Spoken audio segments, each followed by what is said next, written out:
এটা আপনারা যখন বাসায় করবেন 1 মিনিট করে 1 মিনিট রেস্ট করতে পারেন। পরবর্তীতে যখন এটা আপনার অ্যাডাপ্ট হয়ে যাবে, পরবর্তীতে 2 মিনিট করে 1 মিনিট রেস্ট, এইভাবে আপনাকে ডেভেলপ করতে পারবেন। এটা শুধুমাত্র সুইমিং না, আপনার বডি ফিটনেসের জন্য খুবই উপকারী, যেটি আপনাকে ফিটনেস দেবে এবং আপনাদের সাইড ফ্যাটগুলোকে রিমুভ করবে।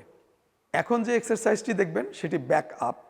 সেটাতে সে আর্চ করে বডিকে উপরে তুলে ধরে রাখবে, এতে কোর মাসেল, ব্যাক মাসেলগুলোকে স্ট্রেংথ ডেভেলপ হবে এবং একই সাথে সাথে তার যদি কারো ফ্যাট থাকে ফ্যাটটাকে রিমুভ করা যাবে। তো আমরা রেডি, স্টার্ট।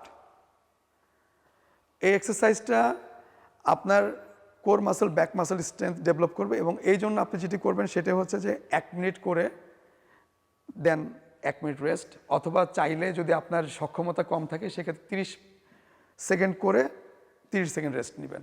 আর যদি সক্ষমতা ডে বাই ডে যখন ইমপ্রুভ হবে 1 মাস পর বা মাসখানেক পর, যখন এটা আপনাকে অ্যাডজাস্ট করে ফেলবে বডির সঙ্গে, তখন আপনি 2 মিনিটও যেতে পারেন।